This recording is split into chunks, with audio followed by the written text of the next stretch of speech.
धरना स्थल पर समापन के बाद आप देख सकते हैं कि हमारे साथ बाबू बरही विधानसभा के जो विधायिका हैं। हुआ था जब नमक महंगा हुआ था तो सत्याग्रह आंदोलन हुई थी। तो युवा को मत छेड़िए, युवा यदि छेड़ दिए युवा को तो समझिए मिट्टी में मिल जाएंगे। बीजेपी की सरकार में जो बैठे नेता लोग हैं वो आम लोगों को, यह हकीकत है कि आम लोगों की बात करते हैं, लेकिन आम लोगों की जो योजनाएं हैं वो धरातल पर जो चल रही है उसे भी समाप्त करने का धरना स्थल पर समापन के बाद आप देख सकते हैं कि हमारे साथ बाबू बरही विधानसभा के जो विधायिका हैं मीना कामत जी मौजूद हैं। तो मीना कामत जी, मैं आपका सबसे पहले स्वागत करना चाहूंगा खबर आज तक। बहुत बहुत धन्यवाद। क्या लग रहा है कि आने वाला जो 2024 में आप लोग यहाँ की जो जनता है जिनके जहन में बैठा हुआ कि नरेंद्र मोदी अच्छा कर रहे हैं, क्या वैसे लोगों को आप लोग जागरूक कर पाएंगे? देखिए, आप लोगों को कौन बताया कि अच्छा करे, वो तो नहीं कहेंगे, लेकिन हम आपका विधायक आपके द्वार हर गांव करते हैं। तो हम माता बहनें महिला से मिलते हैं, वो लोग गाली देती है, तो हम कैसे समझेंगे कि वो सब बोल रहे हैं कि अच्छा कर रहे हैं? क्योंकि हम भी जनता के बीच लोगों के जहन में अभी भी बैठा हुआ है जो दबे कुचले लोग हैं अभी भी, क्योंकि कुछ प्रलोभन दे देंगे फिर आने वाला 2024 में लोग फिर रिझ जाएंगे, फिर मत दे देंगे। वैसे लोगों को तो जागरूक करना पड़ेगा ना। इसके लिए हम लोग अब खुद पंचायत लेवल पर कमेटी बना के अब घर घर जाके हम लोग जागरूक करेंगे, उनकी सच्चाई समाज को बताएंगे। और क्योंकि अब देखिए 9 साल में लोग उनके जुमलेबाजी से तंग आ गए हैं।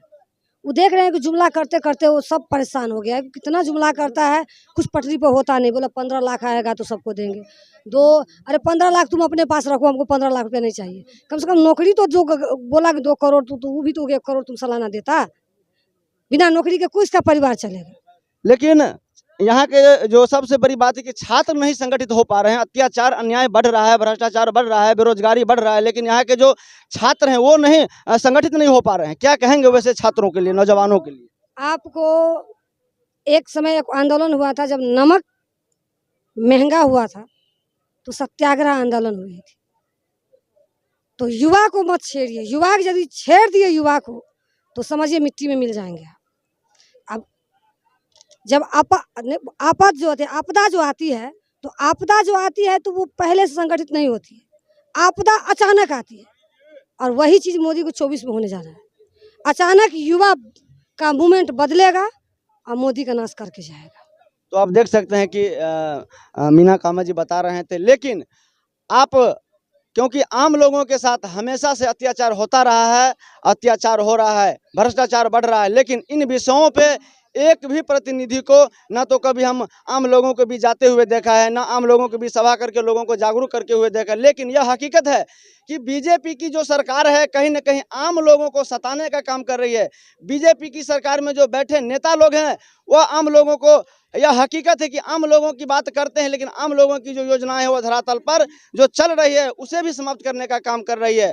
तो मैं भारत के नागरिकों, भारत के जो जनता है, यहाँ के जो छात्र हैं, नौजवान हैं, उन सभी से आग्रह निवेदन करूंगा कि आप जब तक आप अपने अधिकार के लिए संगठित होइए, क्योंकि आपके अधिकार के साथ हनन हो रहा है। आप जब संगठित हो रहे हैं तो लोग दमनकारी रूप अपना रहे हैं। इसीलिए कि जब तक सही विषयों पे सही व्यक्तित्व के साथ जब तक हम आप खड़ा नहीं होइएगा तब तक न तो इस देश का विकास होगा, न तो इस समाज का विकास होगा। इसी तरह हम लोग दबे कुचले जाएंगे। आम लोग, सबसे ज्यादा आम लोग तृप्त है। तो साथियों, आप अपने अधिकार के लिए जगिए, संगठित। कुछ लोग यहाँ महागठबंधन के नेता हैं, हम इन लोगों से बात करने का प्रयास करेंगे, जानने का प्रयास करेंगे। सर, सबसे पहले स्वागत है खबर तक। आपको भी धन्यवाद। सर, आज आप लोगों का सर जो धरना प्रदर्शन है, यह धरना प्रदर्शन किन किन मुद्दों पे है सर? ये मेन रूप से देश के प्रधानमंत्री नरेंद्र मोदी जो प्रधानमंत्री बने तो बोले जो देश का अच्छा होगा, लेकिन अच्छा नहीं, वो तो पूरा खराबे कर रहे हैं। देश के संविधान के साथ वो खिलवाड़ कर रहे हैं। देश के गरीबों के साथ बहुत बड़ा अन्याय जुल्म कर रहे हैं। नरेंद्र मोदी ने जो वादा किया था, एक भी वादा उनका सब सारा का सारा जुमला साबित हो गया। यहाँ गरीबी के मार से लोग किसान त्रस्त है। वहाँ नरेंद्र मोदी अडानी सुडानी से लेके अनिल अंबानी करोड़ों अरबों रुपया माफ कर रहे हैं, लेकिन गांव का जो किसान है उसका जो रिक्शा लेता है, ठेला लेता है, टेम्पो लेता है, या बैंक से कोऑपरेटिव से जो कुछ लोन लिया है किसान गरीब सब, उसका एक पैसा नहीं माफ करता है। इसलिए बहुत बड़ा अन्याय है देश के लोगों के साथ और बिहार के लोगों के साथ। सर ऐसा तो कहा जाए कि मोदी सरकार लोगों को कह रहे हैं कि हम प्रत्येक परिवार को गैस दिए, हर परिवार को खाता खुलवा दिए, लेकिन जो उन्होंने 15 लाख का वादा किया था वह वादा आज तक नहीं पूरा हो पाया। 15 लाख तो दिए नहीं, लेकिन 10 लाख के सूट पहनकर 8,000 के प्लेन पर वो जरूर विदेश में भ्रमण करते हैं। और गैस जो कहे तो गैस तो कहकर दे दिए गरीबों को कि ये फ्री दे रहे हैं, सबसे पैसा वसूल लिए। आज गरीबों को 1200-1300 में गैस मिल रहा है। आज दलित, शोषित, पिछड़ा, किसान, गरीब, मजदूर फिर चिपड़ी पाथ रहा है, गोढ़ा पाथ रहा है, पत्ता चुनकर भोजन बना रहा है इस नरेंद्र मोदी के राज में। और नरेंद्र मोदी ने कुछ नहीं किया, इसके राज में अमीरों की सरकार है। जैसे कवि ने कहा, स्वानों को मिलता दूध भात, भूखे बच्चे अकुलाते हैं, माँ की हड्डी से चिपक चिपक जाड़े की रात बिताते हैं। यही गरीबों और अमीरी की लड़ाई है कि 2024 में मोदी सरकार बन पाएगी या नहीं बन पाएगी? यदि यहाँ की जनता मोदी का लूर लक्षण समझ जाएगी तो निश्चित रूप से मोदी को जाना है। क्योंकि एक दो बात मैं महत्वपूर्ण बात बताता हूँ। यूपीएससी जैसी महत्वपूर्ण परीक्षा जिससे आईएएस बनते हैं, आईपीएस बनते हैं, उसमें ने मोदी जी चोर दरवाजे से घुसाने का काम किया। तो समझिए कि मेरिटोरियस बच्चों के साथ कितना बड़ा धोखा है। आईआईटी की फीस को उन्होंने 2 लाख रुपया कर दिया। पहले जो सरकारी संस्थान था उसका फीस बहुत नॉमिनल होता था, जिसमें गरीब के बच्चे भी पढ़ते थे।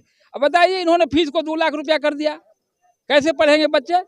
हमारे साथ आप देख सकते हैं कि राजद के जिला प्रभारी। सर कैसा रहा आज का कार्यक्रम? आज का कार्यक्रम बहुत शानदार रहा, सफल रहा। और हम अभी तक 3 ब्लॉक गए, तीनों ब्लॉक में बहुत अच्छा शानदार कार्यक्रम रहा। जो हम लोग अपनी बात को रखना चाहते हैं समाज में, जनता के बीच में, नरेंद्र मोदी के खिलाफ, उसके जो गठबंधन सरकार है वो जिसमें पूरी की पूरी व्यवस्था ध्वस्त है, उसके खिलाफ जो भी बात रखनी थी उसमें सभी लोग सहयोग किए। बड़ी मजबूती से सभी जगह कार्यक्रम हुआ। सर क्या लग रहा है कि 2024 आने वाला है और नरेंद्र मोदी के खिलाफ जो आप लोगों का अभियान चल रहा है, तो क्या आप 2024 तक क्या मधुबनी के लोगों को एक सूत्रीय धागा में बांध करके लोगों के अंदर की जो इच्छा शक्ति उसको जगा पाएंगे? एक्चुअली लोगों की इच्छा शक्ति की बात जहाँ तक है तो लोग के मन में कुलबुलाहट ऑलरेडी है, कुलबुलाहट पूरी तरह से है नरेंद्र मोदी के खिलाफ, महंगाई के खिलाफ, नई शिक्षा नीति के खिलाफ, बेरोजगारी के खिलाफ, इस तरह की परेशानी है। इन्होंने जनगणना को जो बंद किया उसके खिलाफ पूरी तरह से लोग परेशान है, त्रस्त है। हम लोग सिर्फ उनके बीच जाकर उनकी समस्या को सुनते हैं और उसके निदान के लिए अपनी बात को रखते हैं। और लोग चाहते हैं कि हम 24 में परिवर्तन करें और परिवर्तन निश्चित रूप से होगा। तो क्या कहेंगे मधुबनी के जो नौजवान हैं, युवा हैं, जो मजदूर हैं, किसान हैं, उन लोगों के लिए क्या कहना चाहेंगे? हम मधुबनी के नौजवान, युवा, किसान, मजदूर, गरीब, दलित, वंचित समाज के लोगों से, खासकर महिला के लोगों से, बच्चियों से ये कहेंगे कि आप अपने अस्तित्व की लड़ाई में अगर चाहते हैं कि हम अपने अस्तित्व की लड़ाई लड़ें, अपने समाज की लड़ाई लड़ें, अपने एजुकेशन को मजबूत करने की लड़ाई लड़ें, अपने व्यवस्था को सुदृढ़ करने की लड़ाई लड़ें, तो आपको नरेंद्र मोदी के खिलाफ सड़क पे आना होगा और 24 में ये दम दिखाना होगा कि आप अपनी लड़ाई लड़ने के लिए सक्षम है। और ये समाज अब सुसज्जित हो गया है, ये समाज सबल हो गया है, अवेयरनेस समाज में आ गई है और हम अपने अधिकार की लड़ाई ले सकते हैं और मुंह तोड़ जवाब इस तरह की सरकार को दे सकते हैं। तो आप देख सकते हैं कि महागठबंधन के जो नेता लोग हैं सभी लोग अपना वक्तव्य दे रहे थे, लेकिन मैं जनता से एक ही चीज़ अपील करना चाहूँगा कि आप जब तक सशक्त नहीं होइएगा, जब तक आप अपने अधिकार के लिए आगे नहीं आइएगा, क्योंकि आज तक जहाँ तक हम देख रहे हैं कि आज तक जितने भी लोग प्रतिनिधित्व करने वाले होते हैं, लोगों को बहला करके फुसला करके लोगों से मत ले लेते हैं, लेकिन उनकी जो समस्या होती है, उनके साथ जब अत्याचार होता है, अपराध होता है, तो कई सारे लोग उन जगहों पे नहीं जा पाते हैं, वैसे जगहों पे खड़ा नहीं हो पाते हैं। तो यदि आप मजदूर हैं, किसान हैं, आप जगिए और जब चुनाव की बारी आए तो वैसे लोगों को चुनिए जो आपकी हक की बात करे, आपकी बात करे, ना कि वो खुद की बात करे, अपने लिए जिए, ना आपके लिए नहीं जिए। ऐसे लोगों को चुनाव के लिए आप जागरूक बनिए। बहुत बहुत धन्यवाद।